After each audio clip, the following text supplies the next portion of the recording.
بسم اللہ الرحمن الرحیم رب اشرح لی صدری ویسر لی امری واحلل عقدۃ من لسانی یفقہوا قولی۔ معزز سامعین اکرام، السلام علیکم ورحمۃ اللہ وبرکاتہ۔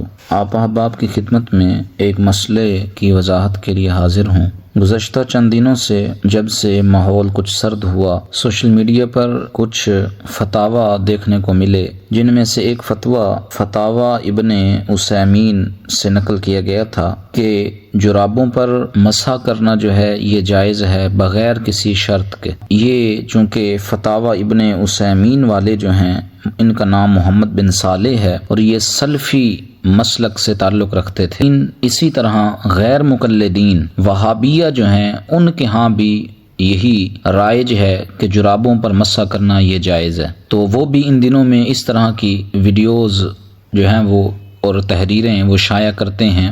میں نے بھی کئی لوگوں کو دیکھا وہ جرابوں پر مسح کر رہے تھے اور اس سے نماز پڑھ رہے تھے، تو جب ان سے ذکر کیا کہ یہ آپ کیا کر رہے ہیں، یہ غلط ہے، تو کہتے جی حضور کے فرامین موجود ہیں، ہم نے فلاں عالم سے سنا، فلاں تحریر پڑھی، فلاں ویڈیو دیکھی۔ اسی طرح مرزا انجینئر جو ہے، جو مدعی ہے کہ ہم قرآن و سنت پر عمل کرنے والے ہیں، اس کی بھی میں نے ویڈیو دیکھی اسی موضوع پر، اس نے بھی کہا کہ جرابوں پر مسح کرنا وہ جائز ہے۔ تو میں اس مسئلے پر چند چیزیں آپ احباب کی خدمت میں پیش کرنا چاہتا ہوں۔ ان کے دلائل کا میں فرداً ذکر کروں گا اور پھر ساتھ ہی اس پر جو نقض ہوگا میری طرف سے وہ بھی پیش کروں گا۔ سب سے پہلی دلیل سلفی وہابی غیر مقلدین کی طرف سے جرابوں پر مسح کے جواز کے لیے جو پیش کی جاتی ہے وہ ایک روایت ہے جو ترمذی شریف کے اندر موجود ہے۔ امام ترمذی نے ایک روایت نقل کی، روایت کا متن سماعت کریں۔ عن المغیرۃ بن شعبۃ رضی اللہ تعالی عنہ قال توضأ النبی صلی اللہ علیہ وسلم ومسح علی الجوربین والنعلین قال الترمذی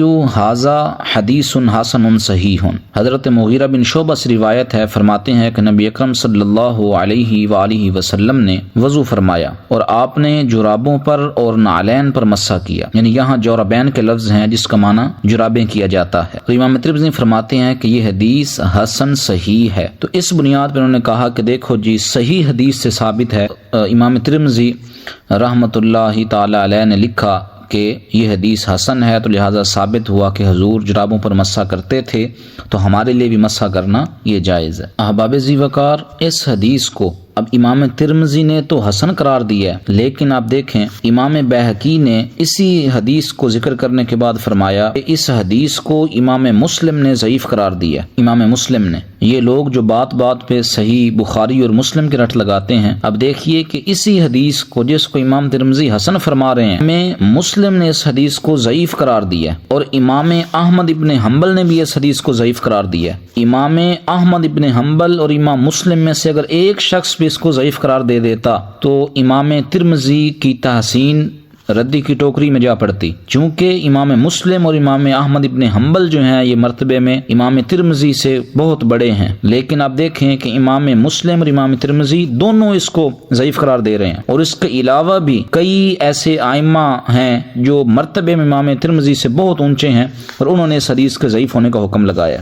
نمبر 2، یہ حدیث ابو داؤد شریف کے اندر بھی موجود ہے، 159 نمبر۔ متن کے الفاظ میں کچھ فرق ہے کہ عن المغیرۃ بن شعبہ ان رسول اللہ توضأ ومسح علی الجوربین والنعلین۔ اب دیکھیے اس حدیث کے بعد بھی امام ابو داؤد فرماتے ہیں قال ابو داؤد کان عبد الرحمن ابن مہدی لا يحدث بهذا الحديث لان المعروف عن المغیرۃ ان النبی مسح علی الخفین۔ امام ابو داؤد فرماتے ہیں کہ حضرت عبد الرحمن بن مہدی اس حدیث کو بیان نہیں کرتے تھے۔ کیوں؟ وہ کہتے ہیں اس لیے کہ یہ حدیث جو حضرت مغیرہ والی ہے، حضرت مغیرہ سے اس کے برعکس حدیث مروی ہے، اور وہ کیا ہے کہ ان النبی مسح علی الخفین، کہ بے شک نبی اکرم صلی اللہ علیہ وآلہ وسلم موضوع پر مسح کرتے تھے۔ اور آپ احباب جانتے ہیں عبد الرحمن بن مہدی کون ہے؟ عبد الرحمن بن مہدی جن کی وفات 198 ہجری میں ہوئی، یہ حضرت مالک بن انس کے شاگرد ہیں اور امام احمد ابن حنبل کے استاذ ہیں۔ سمجھ آ رہی ہے؟ تو استاذ جو ہیں امام احمد ابن حنبل کے، وہ ہمیشہ مغیرہ بن شعبہ سے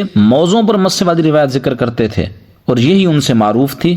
تو امام ترمذی کی تحسین کا ہم کیا کریں جب ان سے بڑے ان کے اکابرین جو ہیں وہ کہہ رہے ہیں کہ حضرت مغیرہ سے جو جرابوں پر مسح والی روایت ہے یہ ضعیف ہے، اور جو موضوع پر مسح والی روایت ہے وہ صحیح ہے۔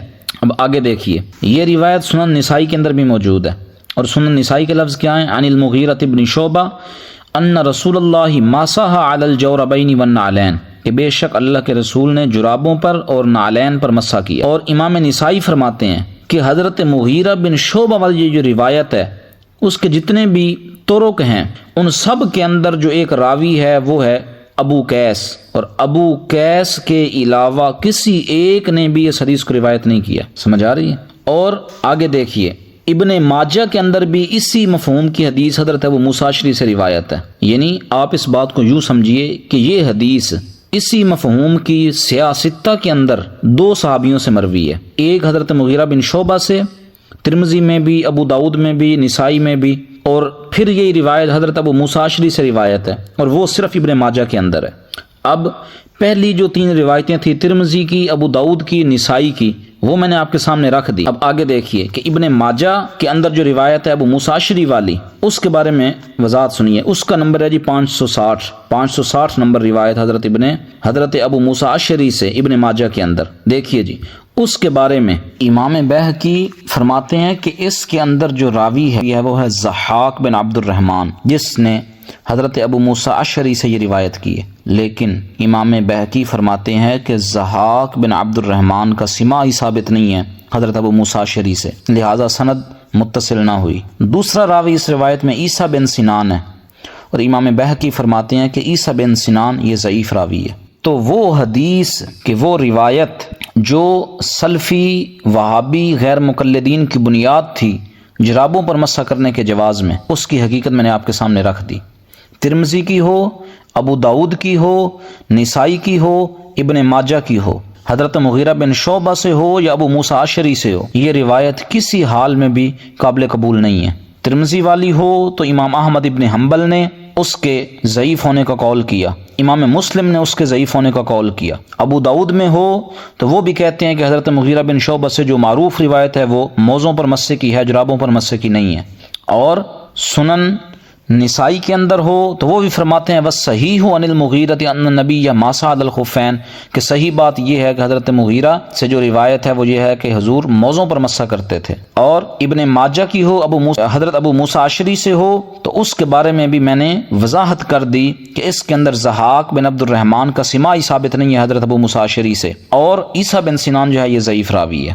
احباب ذی وقار، آپ ابو داؤد شریف کے اندر حدیث نمبر 159 کے تحت دیکھیں تو آپ کو یہ لفظ ملیں گے کہ ان المعروف عن المغیرۃ ان النبی مسح علی الخفین، اور اسی طرح آپ سنن نسائی دیکھیں آپ کو یہ لفظ ملیں گے والصحیح عن المغیرۃ ان النبی مسح علی الخفین، کہ حضرت مغیرہ سے جو صحیح حدیث روایت ہے اس پہ موزوں پر مسح کا ذکر ہے، جرابوں پر مسح کا ذکر نہیں ہے۔ اب اس کو تھوڑا میں آپ کے سامنے ڈیٹیل سے پیش کرتا ہوں۔ حضرت مغیرہ بن شعبہ سے جو روایت ہے موزوں پر مسح والی، وہ کس کس کتاب میں آئی ہے؟ سب سے پہلے آپ بخاری شریف اٹھائیے، بخاری شریف میں یہ روایت 8 مرتبہ آئی ہے، حدیث نمبر 182، حدیث نمبر 203، حدیث نمبر 206، حدیث نمبر 388، حدیث نمبر 2918، حدیث نمبر 4412، حدیث نمبر 5798 اور 5799۔ یہ 8 حدیثیں، ان 8 حدیثوں میں حضرت مغیرہ بن شعبہ سے موزوں پر مسح کا ذکر نقل کیا گیا ہے، جرابوں پر مسح کا ذکر نقل نہیں کیا گیا۔ اور پھر آگے دیکھیے، مسلم کے اندر بھی یہ حدیث 7 مقام پہ آئی ہے، 274 سے آگے لگاتار آپ دیکھتے جائیں۔ اور ابو داؤد شریف کے اندر یہ حدیث 3 مرتبہ آئی ہے، 151، 156، 161۔ ترمذی کے اندر یہ حدیث جو ہے 1 مرتبہ آئی ہے، حدیث نمبر 98۔ نسائی شریف میں یہ حدیث 4 مرتبہ آئی ہے، حدیث نمبر 79،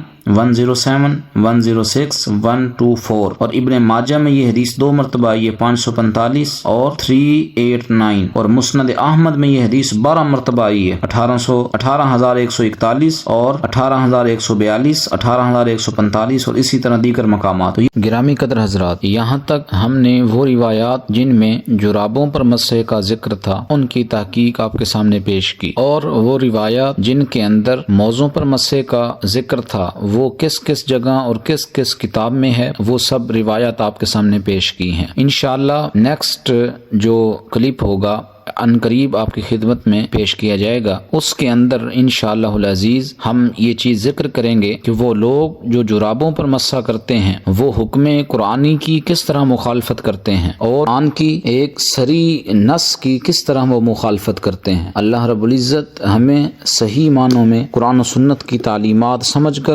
اس پر عمل کی توفیق عطا فرمائے۔ ھذا ما عندی واللہ اعلم بالصواب۔ السلام علیکم ورحمۃ اللہ وبرکاتہ۔